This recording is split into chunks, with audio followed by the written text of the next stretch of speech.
hopping intervals are quite similar to within a sort of a particle hole transformation. And so the question is, are there other similarities between parent cuprates and parent iridates? And so this kind of investigation got started by a former postdoc of mine, Phil King. And so Phil was looking at spawning iridates, and so when he started looking at this, he came and showed me some of the data. And so one of the things we noticed is that, of course, as I mentioned earlier, and this was seen, by others in BJ earlier, that the peaks are quite broad. Okay, so they're sort of on the order of a couple hundred millivolts wide, and they have a very sort of non-quasi-particle-like line shape. So you can try to fit this to sort of your typical Fermi liquid line shape. It doesn't work very well. So typically the Fermi liquid line shapes work more or less as a Gaussian, like a Lorentzian, I'm sorry, and they don't fit the experimental data very well. And this width also has a very k-dependent broadening. And this is something that we had seen about 10 years ago, and this was work that was done during my PhD. So it actually took me a really long time to find these slides, but I never thought I would ever talk about this again in a conference. But so this was basically some of the work from my PhD thesis, and actually a lot of the same players were involved. So Felix, he was working with, Phyllis was working with Felix at the time, and Felix was a postdoc at Stanford when I was working on this. These were all samples actually from Hidei's group, both the oxychlorides and the uridates. And so we saw a very similar phenomenology in the undoped cuprates. So these are the oxychlorides. And you can see, again, you get this non-quasi-particle-like line shape, this Gaussian-like envelope to the sort of features in the lower Hubbard band, so quite reminiscent of what we're seeing here. And then also this very k-dependent broadening, right? So you have these sort of non-Fermi liquid line shapes that have followed this Gaussian profile very nicely. We did some detailed studies of where the chemical kind of was pinned in this.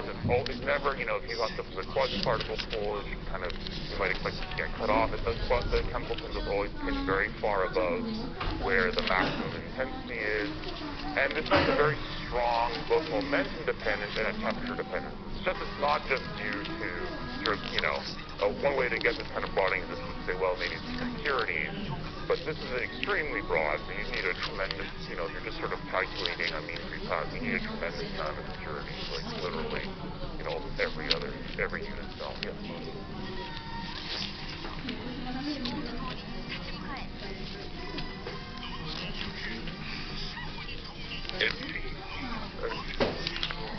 MDCs are, the MDCs are also quite broad, yes.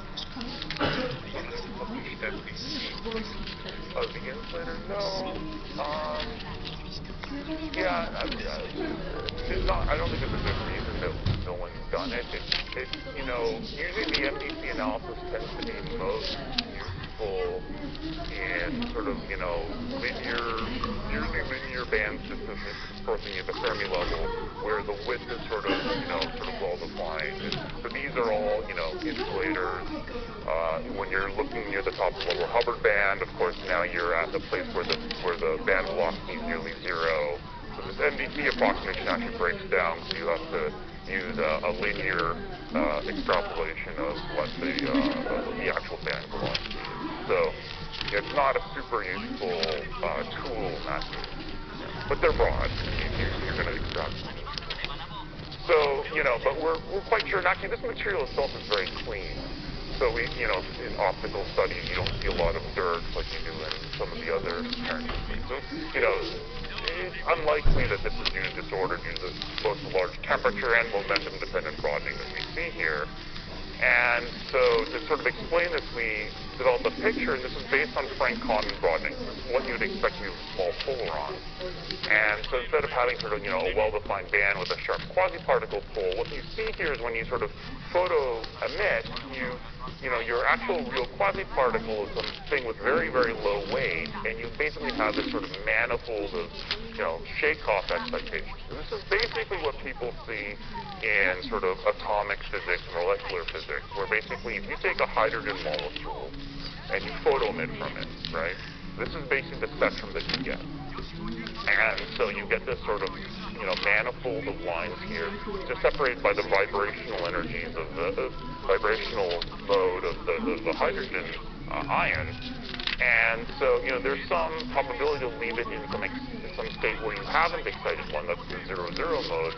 But, there's actually a higher probability to leave it in some, 1, 2, 3, or 4, vibrationally excited states. And so here, we're pulling an electron out of, an insulator with, that's reasonably ionic. So there's not it's, quite reasonable to think that, okay, you're basically, in a, not in such a different situation. So this is basically just an energy diagram that you're seeing from the initial state to the final state. And you see kind of these lines here to some, let's say some kind of phonon or some kind of photonic mode.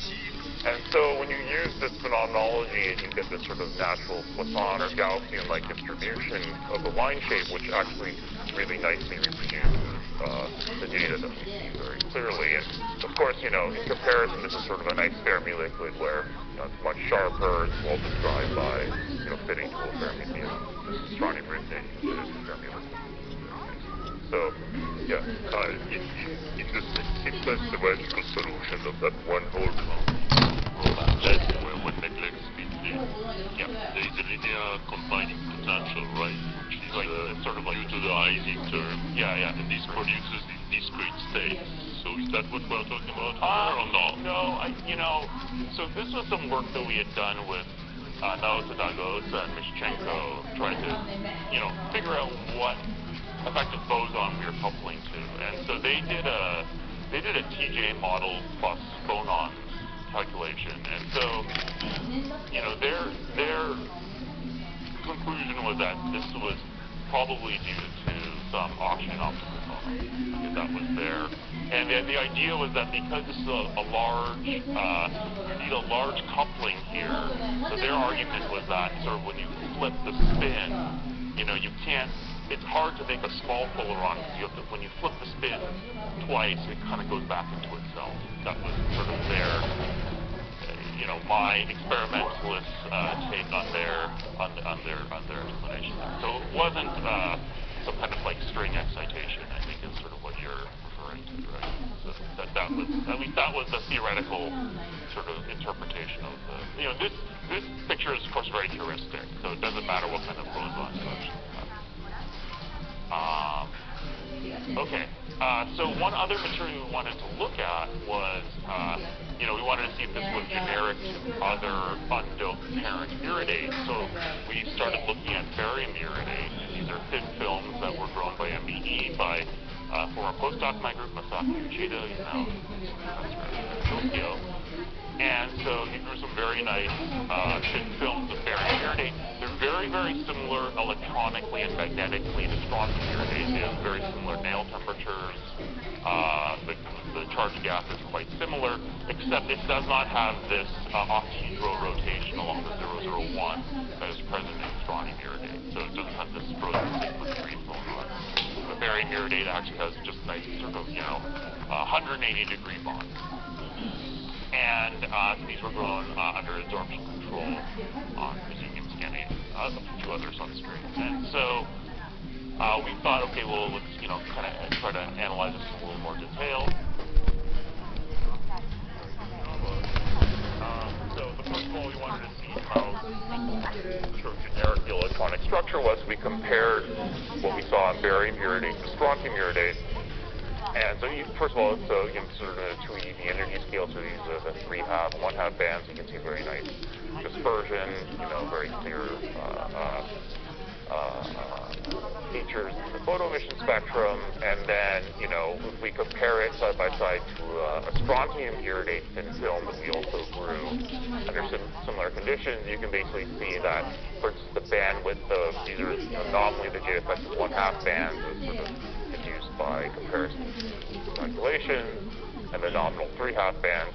The bandwidths are very similar to within about 10%. Okay, so just from what we've extracted. And also, one thing I should say is that, so we thought that we sort of had the market cornered on this because it was hard to grow these materials. It turns out that actually Marco Brioni was able to get some very, very small single crystals that were going under high pressure. So we were a little bit bummed that they were able to do that. But I think one of the things that I think we're able to, that we were exploring now in varying days, of course, now what the effects of the strain are. So, I should mention that this material we thought was too difficult to grow in single crystal, but they got to be small. Okay, that's a good point. I kind of tried to gloss over that. So in the bulk dome, so we've done synchrotron X-ray diffraction measurements. I should say, actually Young-Jun Kim's group, who we've given some of these films to, has done synchrotron X-ray diffraction. There are no peaks that correspond to the root 2 by root 2 reconstruction.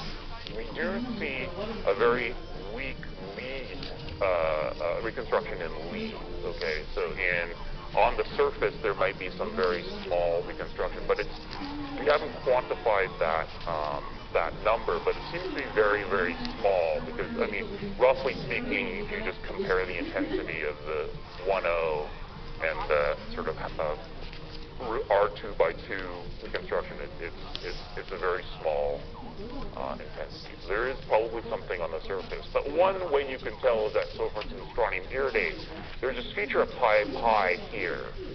And so this bright spot at gamma is actually the reconstructed, it's the folded version of that, okay? In barium iridate, basically you see that there's almost no intensity there. So you can see some faint things. We're trying to maybe put it under a little more. We were trying a lot of these under tension, or under compression.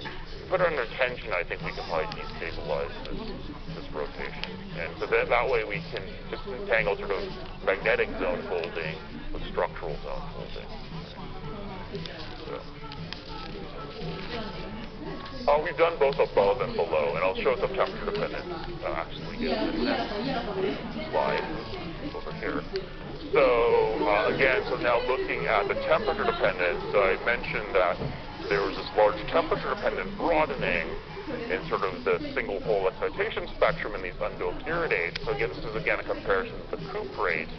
And so here we see actually compared both on the J effect of 1/2 bands and the 3/2 bands. And so the nail temperature is about this, and this has been confirmed additionally by Young-Jun Kim's group. They've done RICs, and so they can track the magnetic peaks. And so basically what we see is that there's a large temperature-dependent broadening on the 1/2 band here, and it looks like there's even maybe a little change or a jump near what we think is the nail temperature, kind of generous. Whereas in the 3/2 bands, which actually have a relatively similar line width, there's very little temperature dependence. We're not entirely sure what's the origin of this, but this broadening seems to, at least to me, I think it responds somewhat to the magnetic condition. And again, this is what we see in calcium copper oxychloride, the undoped parent cuprate. So again, this similar line shape and this similar kind of broadening that we see. So, beyond sort of just superficially magnetically it's similar, it's correlated as a charge gap, even the details of sort of the single, particle excitations from the undoped insulator of the iridates and the cuprates look remarkably similar. So, when we started doing this and Phil first showed me some of the data, I was really kind of shocked to see how similar they were. I'm going to now just briefly talk about the bilayer iridate. So this is the 327. And again, this is an antiferromagnetic insulator, but with a very small gap. So sort of on the order of about a few tens of millielectron volts. And so the question is, does maybe the things that we saw in the 214 strontium and barium 214 compounds also translate to the bilayer system? Again, so this was from the same paper that Phil was working on, and so first of all, the electronic structure BJ talked a little bit about it. It's quite similar to the 214, but with the bilayer splitting. You have 2 iridium O2s per unit cell, and again, it looks remarkably similar to the 214 in terms of the line shape. So again, you have this very non-Fermi liquid-like line shape that you could try to fit by, having sort of a whole manifold of these shake-off excitations. So you have a little, kind of invisible quasi-particle pull down here. And so by fitting, so you have two parameters you can fit as a coupling constant and a phonon frequency, or some boson frequency. And so by fitting both of these parameters, so, there's two parameters here, and if you do some temperature dependence,